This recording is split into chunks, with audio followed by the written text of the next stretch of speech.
নমস্কার প্রিয় বন্ধুরা, ফিট উইথ প্রিয় চ্যানেলে আপনাদের স্বাগত।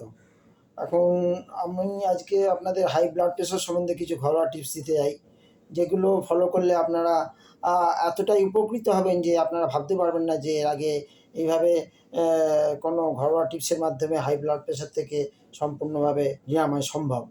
এখন হাই ব্লাড প্রেশারকে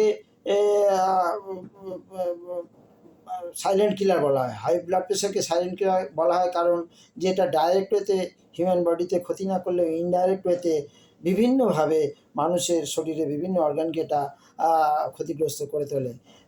যেমন হচ্ছে ধরুন মানুষের হার্ট, ব্রেন, চোখ, কিডনি বিভিন্নভাবে আক্রান্ত হতে পারে যদি আমরা হাই ব্লাড প্রেশারে অনেক দিন ধরে ভুগতে থাকি। ইনিশিয়াল স্টেজে হাই ব্লাড প্রেশার সেরকম কোনো সিমটম দেয় না। হাই ব্লাড প্রেশারের সিমটম সেইভাবে কিছুই সেরকম বোঝা যায় না, কিন্তু এই ধরুন কিছু এটা ম্যান টু ম্যান ভ্যারি করে। কারোর ক্ষেত্রে এটা দেখা যায় যে কারোর মাথা যন্ত্রণা হচ্ছে, কারোর ঘাড়ের পিছন দিকটা যন্ত্রণা হচ্ছে, কারোর মাথার পিছন দিকটা ভার হয়ে আছে, কারোর ক্ষেত্রে বুক ধড়ফড় করছে, কারোর ক্ষেত্রে বুকে একটু চাপ লাগছে। তো এগুলো বেশিরভাগই আমরা ইগনোর করে থাকি কারণ যে ভাবি যে এগুলো কিছুই না, এত সামান্য কিছু ব্যাপার, এইভাবেই এটাকে ইগনোর করতে থাকি। কিন্তু কোনো না কোনো কারণবশত যখন আমরা কোনো ডক্টরের কাছে যাই বা কোনো হেলথ চেক আপ ক্যাম্পে গিয়ে হেলথ চেক আপ করাতে যাই, তখন ডাক্তারবাবু হয়তো দেখে বললেন, আমার ব্লাড প্রেশারটা মাপলেন, মেপে দেখে বললেন যে আপনার তো ব্লাড প্রেশারটা অনেকটাই বেশি, তো আপনাকে এটাকে ইমিডিয়েট কন্ট্রোল করতে হবে। সেই ক্ষেত্রে ইন দ্যাট স্টেজ আমরা কিন্তু অনেকটা ভীত হয়ে পড়ি এবং অনেকটা চিন্তায় পড়ে যাই যে তাহলে আমাদের এই মুহূর্তে কী করা উচিত। এখন অ্যাজ পার ডক্টরস অ্যাডভাইস আমরা ইনিশিয়ালি তো এটাকে আমরা কিছুটা ওনার মতন করে, উনি যেভাবে অ্যাডভাইস করবেন সেভাবে আমরা তো ওষুধ খাবো, এটা তো একটা দিক আছে। আর একটা দিক হলো যে ঘরোয়া টিপসের মাধ্যমেও এটা কন্ট্রোল করা যায় সম্পূর্ণভাবে। ঘরোয়া টিপসের মাধ্যমে কন্ট্রোল করা সম্ভব পুরোপুরিভাবেই। এবং ঘরোয়া টিপসটা কী, এমন কী ঘরোয়া টিপস আছে যেগুলো দিয়ে যেগুলো ফলো করলে আমরা এটা কন্ট্রোল করতে পারি, সেই সম্বন্ধে আমি আজকে আপনাদের বিস্তারিতভাবে বলবো। এখন প্রথমত হচ্ছে যে আমি আজকে এর আগেও বিভিন্ন আমার পূর্ববর্তী বিভিন্ন ভিডিওতে আমি বিভিন্ন ঘরোয়া টিপস সম্বন্ধে বলেছি, কিন্তু আজকে অল্প কয়েকটা ঘরোয়া টিপস বলবো যেগুলো BP control, high BP control করার ক্ষেত্রে খুবই কার্যদায়ক। তা ঘটনা হচ্ছে যে প্রথম শেষের যে আমি টিপসটি বলবো সেটি কিন্তু অত্যন্ত গুরুত্বপূর্ণ। এই ভিডিওতে আমি যে শেষের টিপসটা বলবো সেটা কিন্তু অত্যন্ত গুরুত্বপূর্ণ, এবং সেই জন্য আমি আপনাদের অনুরোধ করছি যে আপনারা দয়া করে ভিডিওটি স্কিপ না করে প্রথম থেকে শেষ অবধি দেখুন, এবং যদি ভালো লাগে যে অবশ্যই এই আমার এই চ্যানেলটিকে শেয়ার করবেন এবং সাবস্ক্রাইব করবেন এবং লাইক দেবেন, যাতে করে ভবিষ্যতে আরও বিভিন্ন ঘরোয়া টিপস আপনাদের কাছে চলে আসে আমার চ্যানেলের মাধ্যমে। সেই জন্য আপনারা অবশ্যই এটাকে সাবস্ক্রাইব করে রাখবেন।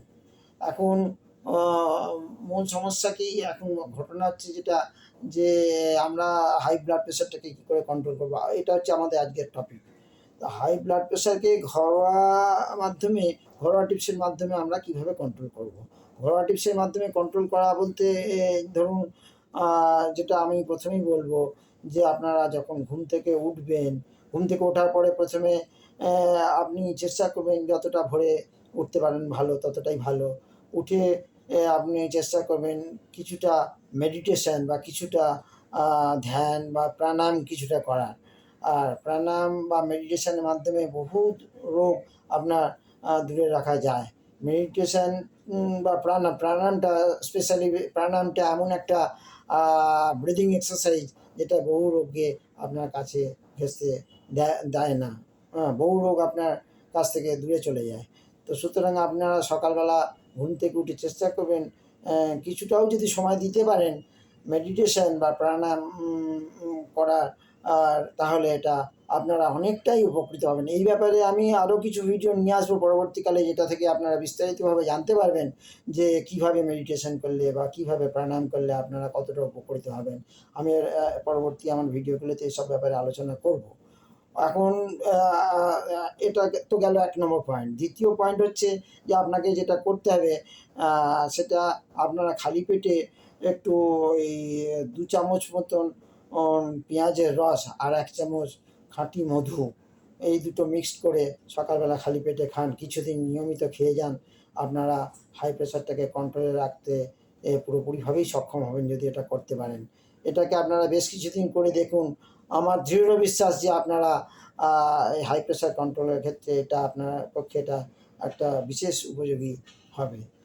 আর যেটা লাস্ট অ্যান্ড ভাইটাল পয়েন্ট হচ্ছে, সেটা হচ্ছে অত্যন্ত গুরুত্বপূর্ণ একটা দিক, এবং যে পয়েন্টটা আপনারা, যে টিপসটা আপনারা ফলো করলে পজিটিভলি আপনারা প্রচুর উপকার পাবেন। ভাবতেই পারবেন না যে এই টিপসের মাধ্যমে এই হাই প্রেশারটাকে পুরোপুরি কন্ট্রোল করা যায়। আর সেই জন্য এই টিপসটা অবশ্যই আপনারা ফলো করার চেষ্টা করুন। সেটা হচ্ছে যে আপনারা যখন বিছানায় বা যে কোনো জায়গাতেই যখনই শোবেন, তখন সেই শোয়ার সময় করবেন কি, যখন শুতে যাবেন তখন আপনার মাথার তলা থেকে বালিশটাকে সরিয়ে রাখুন। সরিয়ে দিয়ে আপনি করুন কি, যে আপনি একটা কোনো টাওয়েল নিন, ছোটো কোনো টাওয়েল বা এই জাতীয় কোনো কিছু একটা নিয়ে আপনি এটাকে 2 ফোল্ড বা 3 ফোল্ডস করে নিন, যাতে হাইটটা 2-2.5 ইঞ্চির মধ্যে থাকে। এর বেশি না করাই ভালো। 2-2.5 ইঞ্চির মধ্যে আপনি যদি হাইট করে রাখতে পারেন, তো এটাই আপনার পক্ষে সবথেকে বেস্ট হবে। এবং বালিশটাকে বরাবরের জন্য আপনার মাথা থেকে সরিয়ে দিন, এবং আপনি এই জাতীয় একটা কিছু ইউজ করুন শোয়ার ক্ষেত্রে। আপনার মাথার তলায় বা ঘাড়ের তলায় এই টাওয়েলটা দিয়ে আপনি টাওয়েল বা এই জাতীয় যে কোনো জিনিসই করুন না কেন, আপনার 2-2.5 ইঞ্চি ম্যাক্সিমাম আপনি হাইট করবেন, করে সেইটার উপরেই আপনি রেগুলার আপনি শোবেন। তো এইটা যদি আপনি করতে পারেন, দেখবেন যে আপনার খুব তাড়াতাড়ি আপনার হাই ব্লাড প্রেশারটা অ্যাবসলিউট কন্ট্রোল হয়ে গেছে। নমস্কার।